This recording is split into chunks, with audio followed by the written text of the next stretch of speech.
Passport విదేశాలకు వెళ్ళడానికి పనికొచ్చే డాక్యుమెంట్‌గానే కాకుండా మోస్ట్ సెక్యూర్డ్ ఐడెంటిఫికేషన్ డాక్యుమెంట్ కింద కొంతమంది చూస్తే ఒక ఎమోషన్ అండి పాస్‌పోర్ట్ అంటే. మరి పాస్‌పోర్ట్‌లో కూడా ఈ మధ్య చాలా చేంజెస్ వచ్చినాయి. ఈ పాస్‌పోర్ట్ అండి. ఆల్రెడీ చాలా దేశాల్లో ఇలాంటి పాస్‌పోర్ట్ ఉంది. ఇండియా ఇంకా లేట్‌గా స్టార్ట్ చేసింది.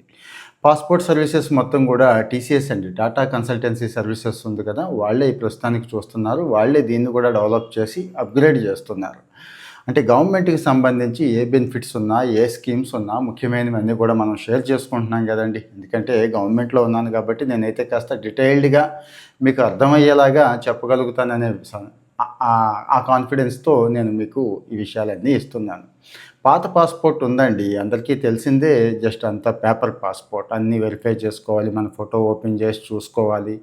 అంతా మామూలే. ఇమ్మిగ్రేషన్ దగ్గరేమో ఇబ్బంది అవన్నీ చూస్తాడు, చెక్ చేస్తాడు, స్టాంపింగు మనమా కాదా అని ఒకటికి 10 సార్లు మన మొహం చూస్తాడు. ఇబ్బంది పడేవి చాలా ఉంటాయి. విదేశాల్లో అయితే ఇంకొక రేంజ్ అన్నట్టు. వాడు డౌట్‌గా చూస్తూ ఉంటాడు మనంకా. ఇక్కడేమో త్వరగా ఇమ్మిగ్రేషన్ అది అవ్వదు. చెక్స్ అది అవ్వదు కదా! ఇది అట్లా కాదండి. కొత్త పాస్‌పోర్ట్ అంటే ఏముంది ఇందులో అంటారు కదా! ఏం లేదు. ఆ రెండో పేజీలో ఒక RFID radio frequency identification device అంటారండి. అంటే చిన్న స్మాల్ చిప్ ఉంటుందండి. అందులో మన మొత్తం వివరాలు ఉంటాయన్నమాట. అంటే మన బయోమెట్రిక్ ఉంటుంది, మన డిజిటల్ సిగ్నేచర్ ఉంటుంది, మన ఫోటో ఉంటుంది. ఇంకా అందులో ఏది కావాలంటే అవి పెట్టొచ్చు. ప్రస్తుతానికి మనకు సంబంధించిన వివరాలన్నీ కూడా అక్కడ పెట్టేశారండి. అంటే భవిష్యత్తులో మిగిలిన డేటా కూడా అక్కడ పెట్టుకోవచ్చు అన్నట్టు. మన దేశంలో కాదు, చాలా దేశాల్లో ఇది ఆల్రెడీ ఉంది. ఇంటర్నేషనల్ ప్రోగ్రామ్ అండి ఇది. ఒక రకంగా ఇంటర్నేషనల్‌గా సేఫ్ అండ్ సెక్యూర్డ్ పాస్‌పోర్ట్ ఇప్పటిదాకా భారతదేశానికి లేదు. ఇప్పుడు మనం కూడా ఆ క్లబ్‌లో జాయిన్ అయ్యాం అన్నట్టు. అంటే విదేశాలకు వెళ్ళినప్పుడు, ఎక్కడైనా ఎయిర్‌పోర్ట్‌లో దిగినప్పుడు, లేకపోతే వీసా, స్టాంపింగ్ ఇలాంటప్పుడు చాలా దర్జాగా, ధైర్యంగా ఈ పాస్‌పోర్ట్ తీసుకునే అవకాశం ఉందండి. అయితే దేశవ్యాప్తంగా ప్రస్తుతానికి 13 నగరాల నుంచి ఈ పాస్‌పోర్ట్ అందిస్తున్నారు. ఏది 13 సిటీస్‌లో ఈ పాస్‌పోర్ట్‌ని డెలివర్ చేస్తున్నారు. అయితే కొత్త పాస్‌పోర్ట్స్ రెన్యువల్సు ఇలాగా ఇలాగ వాళ్ళు ఇస్తున్నారు. ఇంకో 10 సంవత్సరాలు పడుతుంది. మొత్తం అందరికీ కూడా ఈ పాస్‌పోర్ట్ రావడానికి అంటున్నారండి. సో, మరి అసలు ఈ పాస్‌పోర్ట్ ఏంటి?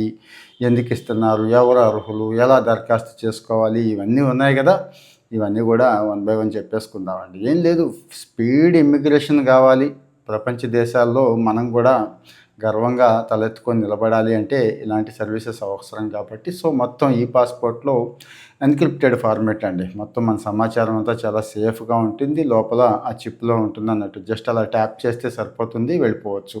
ఆటోమేటెడ్ ఇమ్మిగ్రేషన్ గేట్స్ అంటున్నారు. ఈ గేట్స్ పెట్టేస్తారు. ఇంకా ఈ గేట్స్‌లోంచి వెళ్ళిపోవచ్చు. 178 దేశాల్లో ఇప్పుడైతే అందుబాటులో ఉంది. ఇప్పటికైతే భారతదేశంలో ఒక 80 లక్షలు ఇలాంటివి ఇష్యూ చేశారండి. అంటే డే బై డే ఇష్యూ చేస్తూనే ఉన్నారు, చేస్తూ ఉంటారు. విదేశీ రాయబార కార్యాలయాల ద్వారా అయితే ఒక 62,000 ఇచ్చామని చెప్తున్నారండి. సో మరి ఇక్కడ ఇంకేం ఉంటాయంటే అన్నీ ఉంటాయండి. రాబోయే కాలంలో ఏది క్యూఆర్ కోడ్ పేమెంట్స్ దగ్గర నుంచి, చాట్ బాట్స్ దగ్గర నుంచి, డిజి లాకర్ ఇంటిగ్రేషన్ దగ్గర నుంచి, ఫేషియల్ మ్యాపింగ్ అంటే ఒక్కసారి ఎలక్ట్రానిక్ ఫార్మాట్‌లోకి వచ్చేస్తే ఏదైతే కమ్యూనికేషన్ అండ్ టెక్నాలజీ ఉందో, ఆ టెక్నాలజీ ఇంటిగ్రేషన్స్ అన్నీ సాధ్యమవుతాయి కదండీ! అంటే అలాంటివన్నీ కూడా ఇక్కడికి త్వరలో ఇంటిగ్రేట్ చేసేస్తారు. సో, సాధారణ పాస్‌పోర్ట్‌లా కాకుండా ఈ పాస్‌పోర్ట్‌కు ఉండే బెనిఫిట్స్ ఇవి. ఈ ఆర్ఎఫ్ఐడి, యాంటీనా ఉండటం, చిప్ ఉండటం ఇవన్నీ కూడా అండి. సో, ఇక్కడ స్కానింగ్ ఒక్కటే అని మనం అనుకుంటున్నాం కానీ, స్టాంపింగ్ దగ్గర బాగా ఉపయోగపడుతుంది. గుర్తుంచుకోండి. అలాగే మన డేటా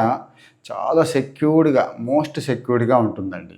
అయితే ఇది ఎక్కడెక్కడో దొరుకుతాయి, ఎవరికిస్తారు, ఏంటనే డౌట్ ఉంది కదా! జాగ్రత్తగా ఉండండి. ఇప్పుడు కొత్తగా పాస్‌పోర్ట్ ఎవరైనా అప్లై చేసుకుంటే మీ అందరికీ ఈ పాస్‌పోర్టే వస్తుందండి. సేమ్ పాస్‌పోర్ట్ అప్లై చేసుకోవడం వగైరా అవన్నీ మీకు తెలుసు కదా! అలాగే అప్లై చేసుకుంటారు అంతే. అలాగే రెన్యువల్ అయిపోయి ఎవరైనా ఉంటే వాళ్ళకి కూడా కొత్త పాస్‌పోర్ట్ వస్తుందండి. పాత పాస్‌పోర్ట్‌కి, కొత్త పాస్‌పోర్ట్‌కి తేడా ఏంటంటే చక్కగా గోల్డ్ కలర్ స్టాంపింగ్ భారత అధికార రాజముద్ర ఉంటుంది చూడండి. ఇక్కడ థంబ్‌నెయిల్‌లో చూపించాను. అట్లా గోల్డ్ కలర్ స్టాంపింగ్‌తో ఉంటుంది. మీకు సెకండ్ పేజ్ తెలిసిపోతూ ఉంటుందండి. అక్కడ ఇది ఈ పాస్‌పోర్ట్ అని తెలిసిపోతూ ఉంటుంది. సో, ఆ 13 నగరాలు ఏంటంటే నాగపూరు, భువనేశ్వరు, జమ్మూ, గోవా, సిమ్లా, రాయ్‌పూర్, అమృత్సర్, జైపూర్, చెన్నై, హైదరాబాద్, సూరత్, రాంచీ, ఢిల్లీ. ప్రస్తుతానికి ఇక్కడ మాత్రమే ఇస్తున్నారు. అంటే ఈ ఏరియాలో ఉన్న వాళ్ళకి ఇస్తున్నారు. త్వరలో మొత్తం దేశాల్లో అన్ని చోట కూడా ఎక్స్‌పాండ్ చేసేస్తామని చెప్పి టీసీఎస్ చెప్తుందండి. అయితే 2 కేటగిరీలు వాళ్ళకి అని చెప్పుకున్నాం కదా! ఏది కొత్తగా అప్లై చేసుకున్న వాళ్ళకొస్తుంది, రెన్యువల్ వాళ్ళకని. మూడో వాళ్ళకి కూడా వస్తుందండి, పోగొట్టుకున్న వాళ్ళు. పాస్పోర్ట్ పోగొట్టుకోవడం చాలా ప్రమాదం, అంటే చాలా ఇబ్బందికరం మీకు తెలుసు. వెంటనే పోలీస్ స్టేషన్లో కేసు పెట్టుకోవాలి, ఎఫ్ఐఆర్ దగ్గర ఉంచుకోవాలి. అది పెట్టుకొని అప్లై చేసుకుంటే మళ్ళీ వాళ్ళు ఎంక్వైరీ చేసి పోలీస్ ఎంక్వైరీ చేసి ఇస్తారండి. అంటే ఈ పాస్పోర్ట్ కోసం మళ్ళీ ఎవరు దయచేసి అలాంటి పనులు చేయొద్దు. అంటే పోగొట్టేసుకుంటే కొత్త పాస్పోర్ట్ ఈ పాస్పోర్ట్ వస్తుంది కదా అని చెప్పి కొంతమంది ఉంటారు కదా, అలా తేడాగా ఆలోచించొద్దు దయచేసి. సో మరి అంటే పోలీస్ వెరిఫికేషన్స్ ఇవన్నీ ఉంటాయి కాబట్టి. ఇక పేమెంట్స్ వగైరా అన్నీ కూడా ఏది ఈ రెగ్యులర్ పాస్పోర్ట్కి ఎలా అయితే ఉందో అలాగే ఆన్లైన్ పాస్పోర్ట్, ఈ పాస్పోర్ట్కి ఆన్లైన్ పేమెంట్స్ వగైరా పోలీస్ వెరిఫికేషను అన్నీ సేమ్ అండి. ఏది కొత్త దానికి కానీ రీవెరిఫికేషన్కి కానీ. సో ఇక మరి మనం మార్చుకోవాలి, త్వరగా ఈ పాస్పోర్ట్ తెచ్చుకోవాలి, ఇలాంటివి పెట్టుకోవద్దు. రీఇష్యూ చేసినప్పుడు వాళ్ళే చేస్తారు. రెన్యువల్కి అప్లై చేసినప్పుడు మనం ఒకసారి రెన్యువల్ చెక్ చేసుకోండి, ఎప్పుడుంది ఏంటి అనేది చూసుకోండి. ఎంత భద్రం అంటే ఫుల్ భద్రం అండి, ఫుల్ సేఫ్ సైడ్ అనమాట. ఏం భయపడక్కర్ని అవసరం లేదు. ఇక పాత పాస్పోర్ట్ మరి వాడుకోవచ్చా, ఇప్పుడు కొత్తది ఇస్తున్నారు కదా అంటే భయపడక్కర్లేదు. పూర్తిగా అన్ని పాస్పోర్ట్లు ఇచ్చే వరకు కూడా ఆ యాక్సెస్ ఉంటుంది. మన దగ్గర పాత పాస్పోర్ట్ ఉంటే వెళ్ళొచ్చు. కాకపోతే కాస్త గేట్లలో లేట్ అవుద్ది వెరిఫికేషన్ అవి. ఈ పాస్పోర్ట్ వాళ్ళు మన కళ్ళ ముందే దర్జాగా స్పీడ్గా వెళ్ళిపోతూ ఉంటారు, మనకు కొద్దిగా లేట్ అవుతుంది, అంతకుమించి ఏమీ లేదు. నాకు కావాలండి ఈ పాస్పోర్ట్ ఇప్పుడు తీసుకోవచ్చా అంటే కుదరదు. కొత్త వాళ్ళు తీసుకుంటారు, రెన్యువల్ వాళ్ళు తీసుకుంటారు. సో మరి నేను అది ఈ పాస్పోర్టా కాదా ఎలా అంటే థంబ్‌నెయిల్ మీద ఇచ్చాను చూడండి, గోల్డ్ కలర్ ఆ రకంగా ఉంటుంది. సో మరి గవర్నమెంట్ స్కీమ్స్కి సంబంధించి అది గవర్నమెంట్ ఆఫ్ ఇండియా స్కీమ్స్ కావచ్చు, సెంట్రల్ ఆర్ స్టేట్ స్కీమ్స్ అన్నీ కూడా మనం డీటెయిల్డ్గా చెప్పుకుందాం. ఎందుకంటే కాస్త వివరంగా చెప్తాను. ఇక్కడ పాస్పోర్ట్ సర్వీసెస్కి మళ్ళీ ఇక్కడ సమస్యలు ఉంటాయి, పరిష్కారం అవ్వట్లేదు అనే వాళ్ళకు కూడా చెప్తున్నాను చూడండి. అక్కడే పాస్పోర్ట్ సేవా కేంద్ర పోర్టల్లోనే గ్రీవెన్సెస్ పేజ్ ఉంటుంది చూడండి. అక్కడికి వెళ్ళి ఆ గ్రీవెన్సెస్ పేజ్లో మీకు ఏ ఇబ్బంది ఉన్నా కానీ, ఎలాంటి ఇబ్బంది ఉన్నా అక్కడ చెయ్యండి. కొంత టైం తీసుకుంటారు, 21 రోజులు టైం ఉంటుందండి. అప్పటికీ అవ్వలేదు అనుకోండి, మీకు బ్రహ్మాస్త్రం లాంటిది ఒకటి ఇస్తాను. సిపి గ్రామ్స్ అని ఉంటుంది. ప్రైమ్ మినిస్టర్ గారికి స్వయంగా ఇచ్చుకున్నట్టే మీరు ఇక్కడ అప్లై చేస్తే. ఈ సిపి గ్రామ్స్లో పెట్టుకుంటే ప్రధానమంత్రి నరేంద్ర మోడీ గారికి ఇచ్చినట్టేనండి.